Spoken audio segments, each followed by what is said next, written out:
Ahora por la economía prácticamente se justifica todo. Incluso las últimas encuestas ya empiezan a decir que el ciudadano está aceptando los recortes, incluso los ve necesarios. ¿Esto a qué se debe? Se debe a una de las fuerzas más importantes que motivan al hombre, que es el miedo. Se debe al miedo. El gobernar a base de miedo es eficacísimo. Si usted amenaza a la gente con que los va a degollar, luego no los degüella, pero los explota, los engancha a un carro, les azota, tal, y dicen, bueno, por lo menos, y se dice eso que es tan grave, virgencita, que me quede como estoy. El miedo hace que no se reaccione, el miedo hace que no se siga adelante. El miedo, mire usted, es mucho más fuerte casi, desgraciadamente, que el altruismo, que el amor, que la bondad. Y el miedo nos lo están dando todos los días los periódicos y la televisión y todo. Póngase un momento en la piel de mi generación. Nuestros padres nos han dado prácticamente todo, incluso más de lo que necesitábamos. Y ahora nos dicen, vamos a ir a peor. ¿El mensaje este de vais a vivir peor que vuestros hijos puede ser también una trampa para que nos vayamos acostumbrando al recorte? Es el miedo, es la trampa del miedo. Porque, ¿por qué peor? ¿Qué quiere decir peor? ¿En qué sentido? ¿No vivieran ustedes peor que los que vivíamos en el franquismo y estábamos en contra? ¿O los que tuvimos que ir a la guerra por fuerza o como fuera, ¿verdad? No, peor que eso no. ¿Pertenecemos nosotros a una generación más temerosa, que tiene más miedo que, por ejemplo, la suya? No, no creo que más, no creo que más, no. Mire, hay ya reacciones estimables, ¿no? Que el 15M haya cruzado el océano, que haya plantado sus tiendas en la escalera de la Catedral de San Pablo en Londres. Y en Wall Street, ya está bien, ¿eh? Ya está bien. Mire usted, lo que pasa es que desde la primera infancia nos enseñan primero a creer lo que nos dicen las autoridades, los padres, la mayoría, tal, el cura, el otro tal, a creer y luego a razonar sobre lo que hemos creído. No, la libertad de pensamiento es al revés. Es primero razonar y luego creeremos en lo que nos ha parecido bien de lo que razonamos. Si usted no tiene libertad del pensamiento, la libertad de expresión no tiene ningún valor. ¿En qué consiste, reducido a sus términos elementales, la crisis financiera? Consiste en que hay unos deudores, unos países deudores y unos países acreedores, en los que dominan unos ricos acreedores. Los acreedores exigen a toda costa que le den su dinero para ellos. Y para eso, si es preciso, que los países deudores ahorren, recorten, etcétera, ¿verdad? Es decir, renuncien a gastar. Pero lo que pasa es que si no se gasta, no se produce. Es decir, hay que gastar en alimentación, hay que gastar en consumo, hay que gastar en inversión, porque si no se invierte en un negocio, no se gana nada con el negocio. Y si se obliga a estos países a restringir sus economías con ahorros, entonces tampoco van a poder pagar. Ante esas cosas, tenemos que comprender que algo mucho más grave que la crisis está en juego. Y ese algo es la decadencia del sistema. El capitalismo, repito mucho, está agotado. Fue fantástico cuando empezó a crearse hacia el siglo XV por ahí. Puso en movimiento unas fuerzas productivas extraordinarias, supuso la dispersión por el planeta entero de los navegantes, los conquistadores, la América, etc. Hizo grandes cosas, pero se creó para una situación del mundo que hoy ha cambiado. Y ahora ya no funciona. ¿Y si el capitalismo está agotado, qué es lo que viene? Mire usted, esto es como si estuviéramos en un castillo medieval y yo le dijera a usted que el feudalismo ya no funciona porque ahí se han inventado los cañones que se cargan los castillos, etc. Y usted me diría, ¿y a dónde vamos? Yo le diría a usted, pues no lo sé. Tengo mis ideas sobre el asunto, pero no lo sé. Por de pronto, si no me importa decir estas ideas con riesgo, si dentro de 50 años resulta que me he equivocado y me lo dicen, lo reconoceré. Pero por de pronto seguimos funcionando con instituciones atrasadas. Esos tres sectores, política, religión y economía, están funcionando con técnicas y pautas anticuadas que corresponden a la época de fundación del capitalismo y todo su desarrollo, pero no para esta época. Le voy a dar un dato del último año, de 2011, uno de los años del apogeo de la crisis.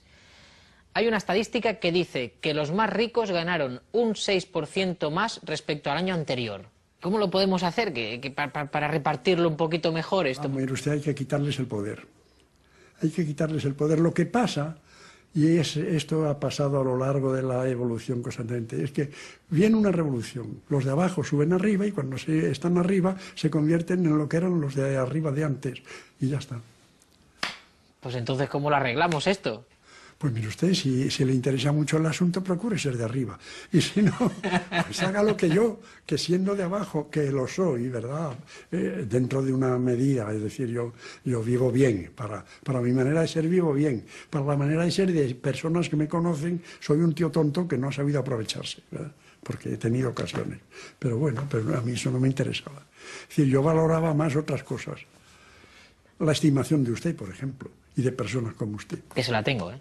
Bueno, pues por eso, pues ya está.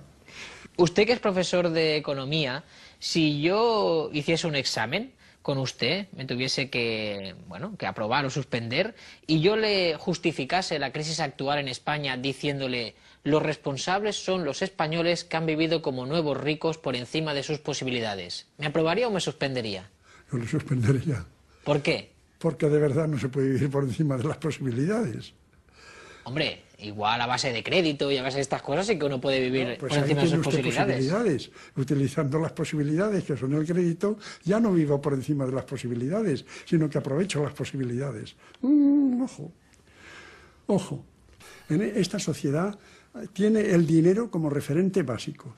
Y como dijo Marx en su día, este sistema capitalista lo convierte todo en mercancía. Y desde ese momento, pues todo el mundo prefiere tener dinero. El dinero se ha convertido de ser un instrumento de cambio útil y hasta indispensable, se ha convertido en un referente absoluto y total. Pero claro, si nos ha tocado vivir en este sistema, es lógico que nos preocupe el dinero. Bueno, depende de cómo veamos las cosas. Es decir, una cosa es el capital y otra cosa es el capitalismo. El sufijo ismo, fíjese usted, que estropea las cosas. Un señor es paternal y está muy bien, muy agradable. Es paternalista y le hemos fastidiado. Es un señor oportuno y que es simpático, siempre cae bien. Es oportunista, no, ¿verdad? El capitalismo es el abuso de poder por el capital. Estamos hablando de términos macroeconómicos, pero ¿qué le diría usted a una familia modesta o a una familia de clase media que han podido hacer, pues eso, un pequeño capital, como usted dice, y ahora lo ve peligrar o dice, igual en el banco no lo tengo seguro, ¿qué hago con esto? Evidentemente. ¿Cómo le tranquilizaría? Ay, mire usted, es muy difícil contestar a eso, porque claro, hay límites, hay necesidades biológicas que hay que satisfacer, hay que comer, hay que dormir, hay que tal. Pero una vez satisfecho ese nivel, digamos, puramente animal, ¿verdad? Basta ya muy poco. Esto que están hablando ahora mucho de la austeridad es muy triste cuando nos la imponen, pero no cuesta ningún trabajo cuando se tiene. Mire, hay una anécdota preciosa que la contaba Salvador de Madariaga en un libro suyo que se llamaba España, se publicó allá por los años 30.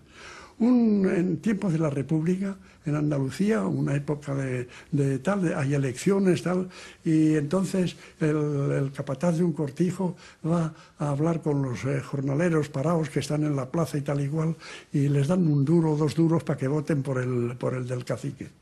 Y a uno de esos que le dan un duro o 2 duros, coge los 2 duros, se los tira al mandadero y le dice, en mi hambre mando yo. Es de lo poco que se puede decir el hambriento. Por lo menos que en tu hambre mandes tú. Entonces, se decía en la universidad, en los tiempos que iban policías a las clases, sí, es verdad, iban policías a las clases, informaban y tal. Y bueno, las autoridades entonces decían, bueno, que digan lo que quieran, porque gracias a que Aranguren y Tierno Galván y San Pedro y Telotro y unos cuantos dicen cosas poco galantes con el régimen, damos la sensación de que hay libertad. De modo que encima les hacemos un favor, forman parte del sistema. Bueno. El sistema es muy listo. Ahora vemos a muchos políticos que dicen, yo no haría esto, pero es que no hay más remedio. ¿Cómo es posible que ahora la política que se hace sea la del no hay más remedio? ¿Qué tipo de política es esa? Yo le diría lo que le diría al juez que dice yo no puedo autorizar esto porque no soy partidario del aborto. Pues deje usted la judicatura. Le diría al político, deje usted de ser político, no haga usted lo que cree que no debe hacer. No lo haga usted. Lo que pasa es que, claro, le conviene a usted más hacerlo y seguir a gusto en el machito. No, ese truco no vale. ¿Se acuerda cuando Sarkozy dijo aquello en el 2008, cuando estalló la crisis, lo de Lehman Brothers, que dijo, hay que refundar el capitalismo? Sí, sí. Se tiene que estar descojonando en casa, ¿no? Con Carla Claro, Bruni. y además lo refunda y sale igual. ¿Y cómo se combate eso? Yo recomiendo ya más bien el estoicismo, es decir, hay que aguantar esto. ¿Por qué? Porque hay que vivir con dignidad. En este momento yo, de verdad, no tendría ningún inconveniente en morirme, no tengo ningún interés en seguir. Lo que pasa es que quiero a mi mujer, sé que le hago falta, sé que le conviene y estaré todo el tiempo que haga falta. Pero hoy ya la serie de molestias que tiene la vida de un viejo, sordo, medio ciego, porque soy casi tuerto, y con otros inconvenientes que no voy a describir. Todos esos inconvenientes, ya todas las mañanas me tengo que levantar y además de ponerme la camisa y el tal, me tengo que poner las muelas, me tengo que poner los ojos, me tengo que poner las orejas. Todo eso no me interesa ya, porque además he visto el espectáculo y me importa tres pepinos, ¿verdad? Pero yo tengo que vivir, porque se habla mucho del derecho a la vida, pero es que hay más, hay el deber de vivirla. Hemos recibido de la vida una vida, ¿eh? Pues vamos a vivirla.